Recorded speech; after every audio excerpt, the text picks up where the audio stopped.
how do you measure your excitement about Andrew Painter, knowing that he might not be somebody who's available to you begin the year later on? How are you balancing that as a manager? It's pretty tough because he's got great stuff. I saw him in the Arizona Fall League. I only saw 3 innings, but it was really high-level stuff. But you're always a little bit worried about a setback. But so far, so good. He's throwing the ball great. His command was really good. So I'm really excited. I really am. What do you think it might look like in spring training for him? Did you get some great Yeah, we haven't really discussed that, but I would think so. But, I mean, we're going to ramp him up pretty slowly because he's only got so many innings that we can deal with over the course of the summer. And we want to make sure that, we're getting the bulk of it. He's got to be healthy and pitching well, but hopefully, he's at that point, whenever that is, and we get him and we just roll. Is there a favorite for that number 5 spot right now as of today? Now, you might sign somebody, expect to probably sign somebody at some point, but the internal options, is there somebody who's a leg up? Well, it's really up in the air, but I'm hoping that the program that Taiwan is on works and he gains that velocity, he gains the extra stuff that he needs to miss bats and get soft contact, and I know he's working at it. And I know that the program's a good program and it's worked in the past, so hopefully it happens. Have you done any more thinking about leadoff? You mentioned it in October. Yeah, I've thought of a couple of different things, but really until we solidify it or really come up with solid ideas, got to know what the ball club looks like, because there could be some changes. You never know. We're looking to improve on the edges, and that can change some things. The Dodgers had Ohtani hit leadoff, the Mets had Lindor. Would you ever have Bryce hit leadoff? I mean, he's done it in the past. I've thought about that too, but that's something that would be a long conversation, I would think. I'm not sure if Bryce would be willing to go there, but I think the more bats you get for the best hitters, the better chance you have. That's really the theory behind it.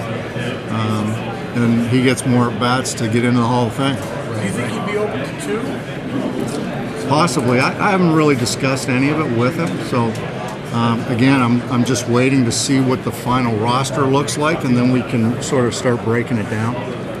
Last year, at this time, we were talking about left field and center field, and the names are the same as they are now, Marsh and Ross. And this year, we're talking about left field and center field. In your mind, is the situation similar to what it was a year ago, or are you looking at it and saying that those 2 guys might be good for one of the spots and fill the other? How do you view how different it is from this year? I think it's very similar to the way it was last year. I really do, And I know some of you were in the room yesterday, as Dave said.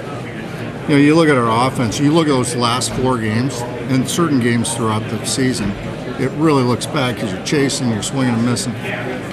But over the course of the year, we were top 5 in a lot of offensive categories. So, I really like our offense. I really like our club. We're still a good club.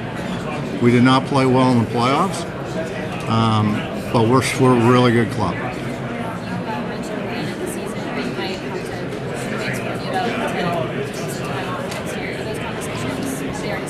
No, I'll do those in, face to face, in person. But right now he's working out. He's down in Clearwater. He's working out every day. He's in great shape. Feels good.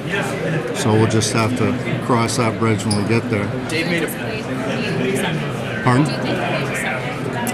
I don't know how he's going to react. But I think still you're going to play out the season how you see it, how you feel it, how he's feeling. The conversations you have with him, the communication he has, is he fresh? Does he feel fresh? And he's usually fairly honest. Dave made a point yesterday to mention JT and saying, he feels great down there, he's working out hard.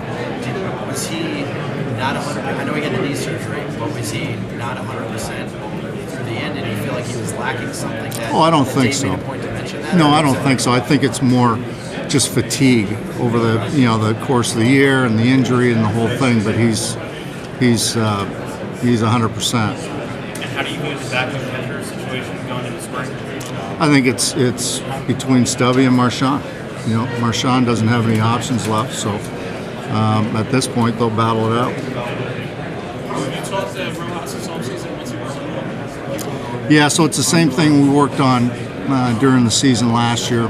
I texted with him a few days ago. He's down playing in the Dominican, and I think there's some slight improvements, but it's really just cutting down the swing, eliminating some smothering ground ball, try to get the ball in the air a little bit, and use the entire field. Have good at bats, improve the bunting, short game. If he can do that, he's going to help the club. Have you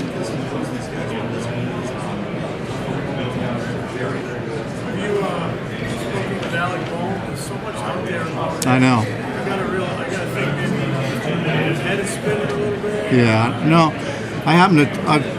we've texted, but I talked to him on the phone yesterday. And he's in Houston right now. He's working out. He's just got a workout place that he goes to every year. So he's been there for, I think, about a month. He's going to go home he's going to go to Clearwater for Christmas, then back to Houston, and then back to Clearwater for spring training. But he's in good shape. He's working hard, lifting, and he's actually hitting already.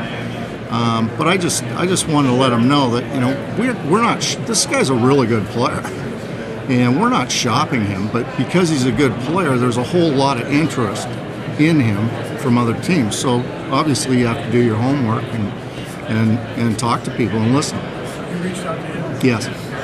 just because so much is out there. You felt that. Yeah, I just like, you know, it's probably the first time he's ever gone through something like this. So I just want to ease his mind, and you know, again, it's part of the business that you gotta get through. And because it's the first time, I thought it was important to reach out. What do you think his mindset is in regards to? There's been a lot made of benching in game 2. Yeah, it's just. Is it mature, or is he to grow up, or what would you say Yeah, I don't know where that comes from, but he is an emotional guy.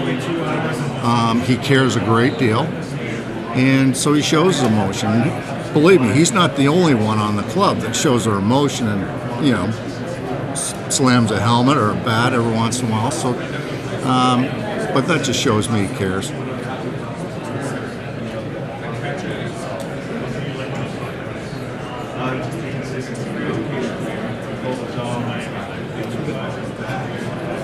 Were you involved last year when you guys met with young Romano last year? Were you part of that? Yes. Did you get a sense, because the Phillies have never signed a player from Japan, like whether that was a factor in all of these things, like a player who comes over from Japan and like maybe had questions about Philly that he might not have about cities where guys he knows have played? No, I didn't get a sense of that. I didn't.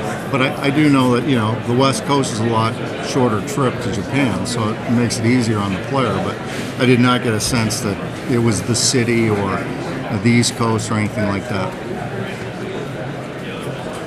Does Kayvon work with anybody in Phoenix? Who's coming down to make visits, special trips to see him? Yeah, so Marsh is there. Cal Stevenson's there. We're going to go see Trey in January because I have to go to Florida for something. So I said, why don't you come along? We'll go see Trey and watch him work a little bit. But he's in constant contact, and Rafi Peña's down with Rojas right now in Dominican. So.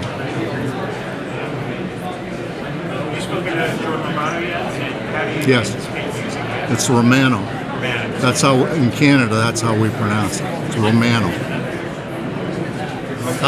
Yeah, I spoke to him yesterday. I'd met him at CBP one time. It was a getaway day, and we were getting on the elevator, and he happened to be on there.